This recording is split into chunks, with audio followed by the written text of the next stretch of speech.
thing. So, I mean, it wasn't hard, but it definitely, there's always, takes a lot of adapting for sure. After I did my Shahada, I mean, even prior to doing my Shahada, I did have a lot of support from the Muslim community. I was attending the masjid prior, so I did have a huge support system in terms of, the Muslim community. They definitely helped me out a lot, in terms of like writing down the prayer for me, like the transliteration so I can pronounce it in Arabic properly, the steps, everything, books, any books that I might have needed, they supplied me with.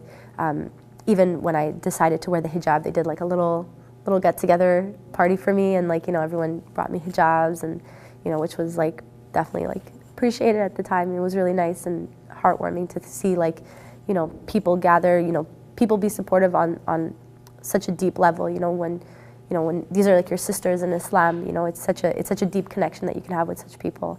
But I definitely had a lot of support from them.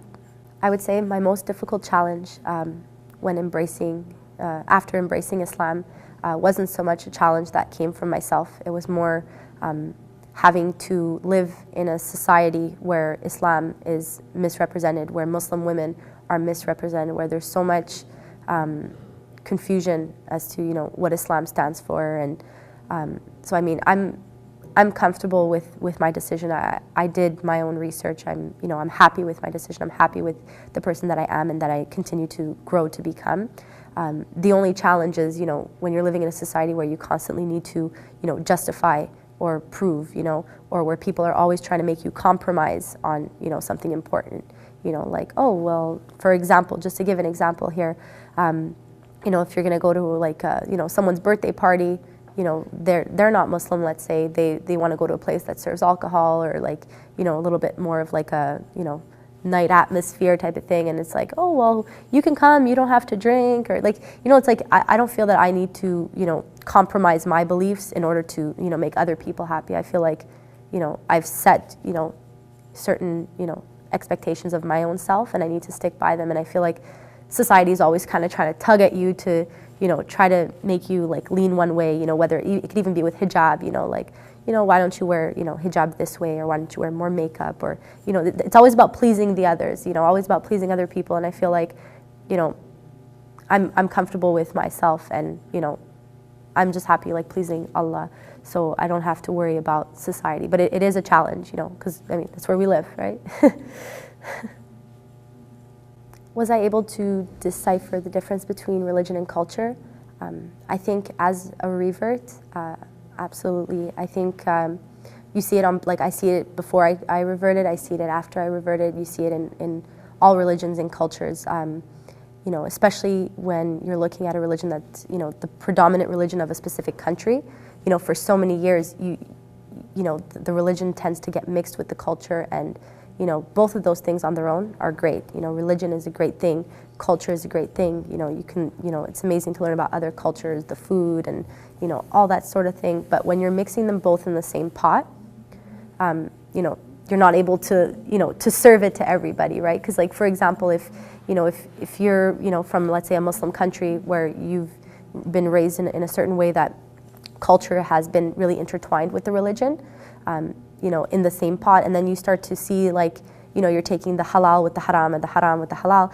You have to really draw the line between culture and religion. I think it's important because, that's what also keeps a lot of people away from the religion as well, is, they will associate, the backwards customs, or, the things that they might not agree with because it's not, from their culture, let's say, with the religion, and that person is labeling that with the religion. And I think it can be a very poisonous thing. I think it is important, even though those two things are good on their own, it is really important to draw the line between the two.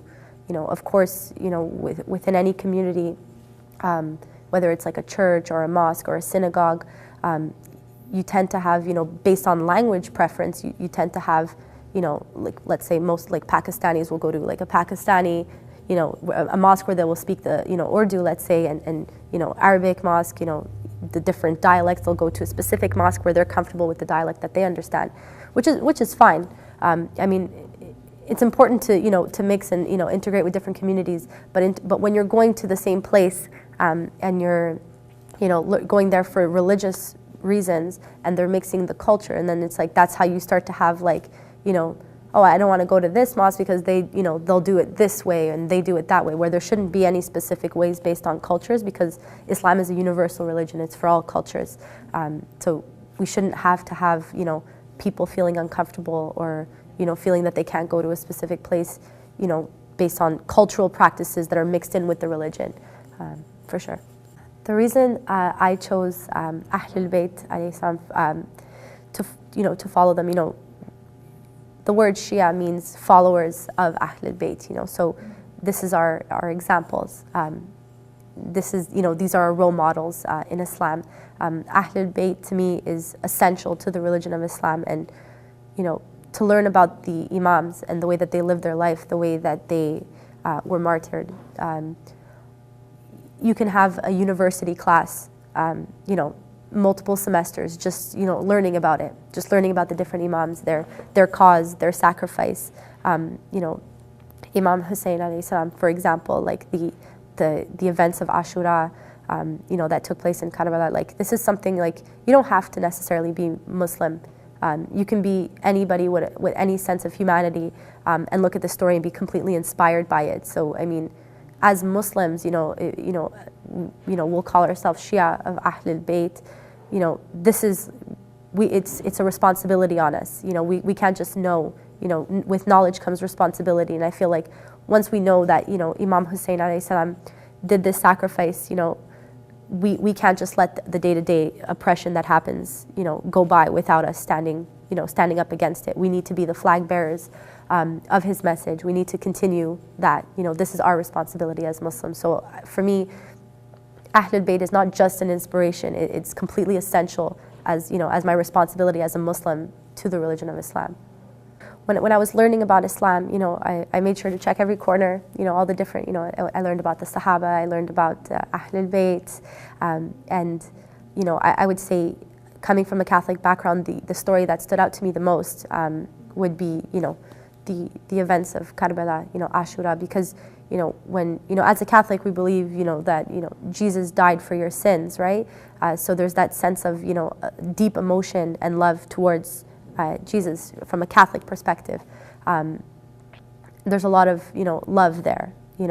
Imam Hussein also sacrificed, right? So I think a lot of Christians can look at the story, and resonate with it. And where I was at that point learning about Islam, for me it was like, it was almost like Imam Hussein alayhi salam was like, my new Jesus, my new like inspiration in life. He sacrificed. He did the ultimate sacrifice.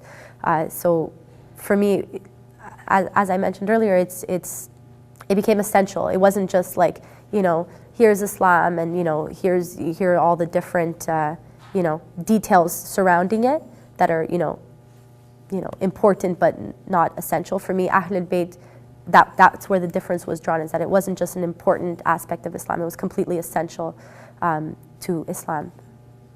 I would say a personality that I feel the most connected to would be Imam Hussein alayhi salam, but of course it's not limited to that alone.